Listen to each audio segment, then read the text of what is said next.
Here we have an excellent grouping of Paleo Story Stone face and mammoth effigies made out of Libyan Desert Glass. And this is found on the surface in the sandy deserts of mainly Egypt near the Libyan border. And so a lot of it is windblown. And of course, these were made over 11,000 years ago. So a lot of weathering has taken place on this wonderful Libyan desert glass. Now, this glass has something in common with the volcanic, naturally occurring volcanic glass that I've featured on my YouTube channel, in that both types of glass have bubbles within it, as does moldavite and other tektites as well. But this is a tektite glass. It's meteoric. It was formed by a meteoric explosion or impact that melted the sand into glass. And so we have Libyan desert glass. It's got a lot of oxygen in it. Silicon dioxide is the main atomic structure, mostly silicon dioxide.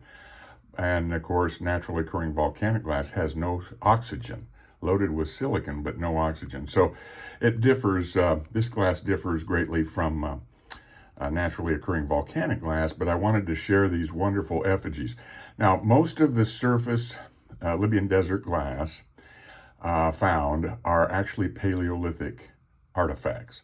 And out of, say, 90 to 95% of the material found are Paleolithic artifacts, and 90% of those are probably Paleo Story Stone face and mammoth effigies, just like these. Very common, as we know that these effigies are the most common flake stone Paleolithic artifact type known. Very common. And what we have is a great mammoth here. We have the eye that's been grooved right into the stone. So prior to my discovery of these effigies, we really hadn't observed a patterned etching on flake stone.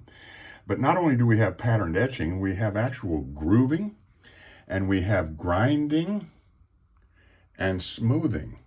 This area here has all been ground in Paleolithic times. That's not weathering. That's a flat grind. You can see even the grinding striations. This is ground here too. This is not. So we had the head of the mammoth and the forehead ground down some with this eye that's been grooved right into the stone.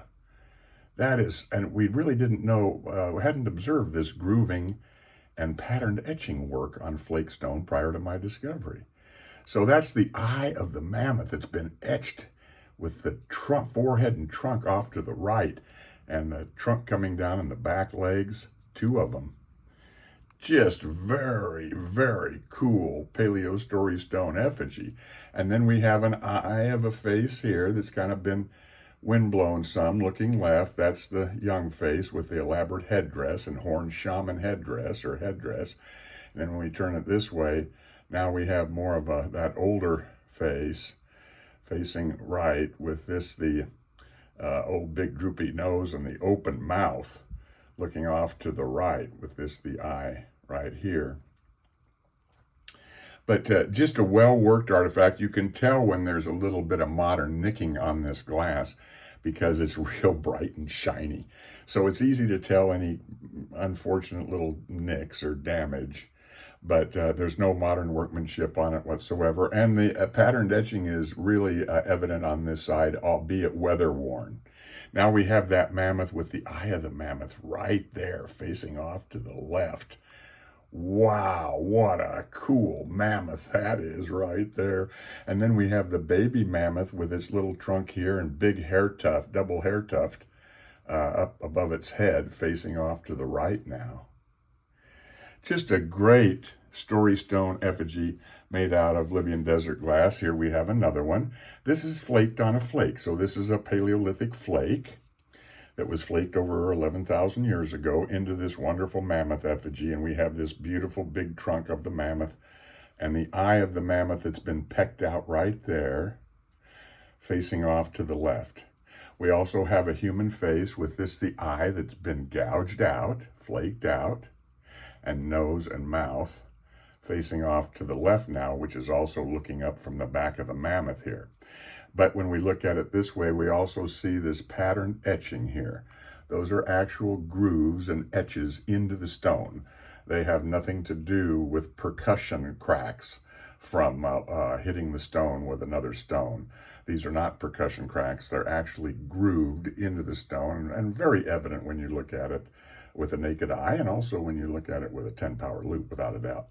So this is all etching and grooving that the Paleo Indians employed as a technique to make these effigies, since they needed to image the hair on top of the head of the face, with this, the eye, the nose, the hair on top, and also the mammoth hair. This is the hair tuft of the baby mammoth, now facing left, with this little trunk over here.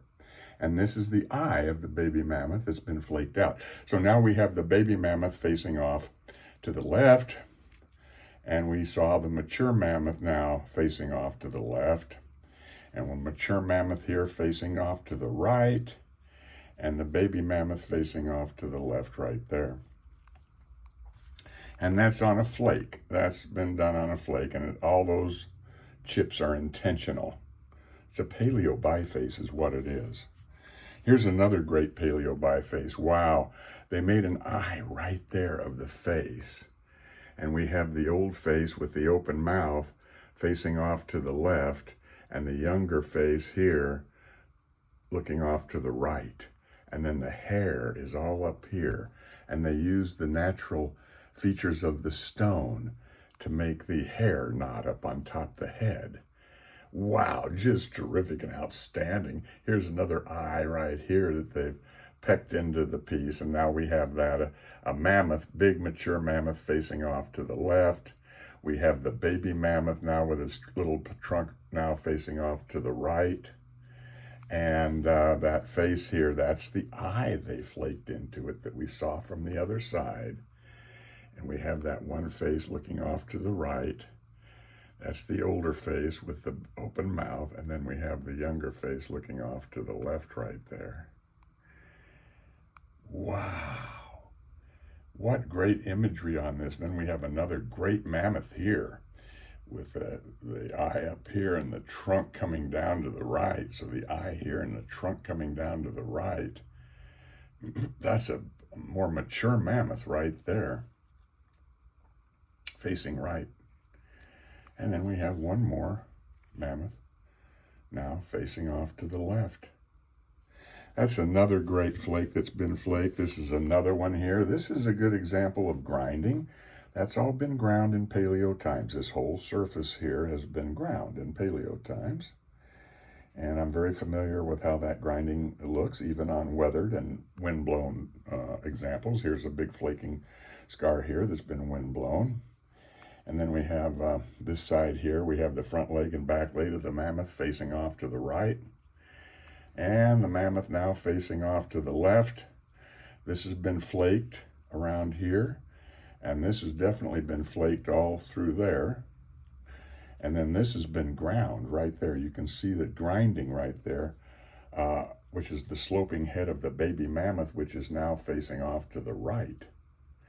And it's the forehead and trunk of the mature mammoth now facing left. Just another great example. Whenever you can find these thin bifaces, they're kind of rare, actually. Here's another mammoth, very similar to this image right here. Same kind of imagery, where we have the front legs and back legs, mammoth facing left. We have good etching lines that are engraved on here for the hair of the faces, one facing left and one facing right. But I won't get into that too much with this. This one here is another good mammoth facing right, mature mammoth. And we have a baby mammoth now with his little trunk over here facing left. And then last but not least, we have this other one that's all pretty much similar in style, of a mammoth here with its eye pecked out here. Another eye right there, which is cool. And the trunk coming down to the left. Then we can use this pecked out eye for the face, the rounded nose of the older face, and the more upturned nose of the younger face looking off to the right with the hairdo up above. And then we turn it this way. We've got another mammoth image facing right. And now the baby mammoth is now facing left. And the baby mammoth is right here now with this, the eye of it facing off to the right. But just some really nice Libyan desert glass Paleo Story Stone examples that are paleo bifaces, and they're really a little bit on the rare side. But most of the artifacts made out of Libyan desert glass are much smaller than these, and they're maybe 1 or 2 inches long. These are 3.5 to 4.5 inches long, and they're a really nice set of Libyan desert glass, Paleo Story Stone face, and Mammoth effigies.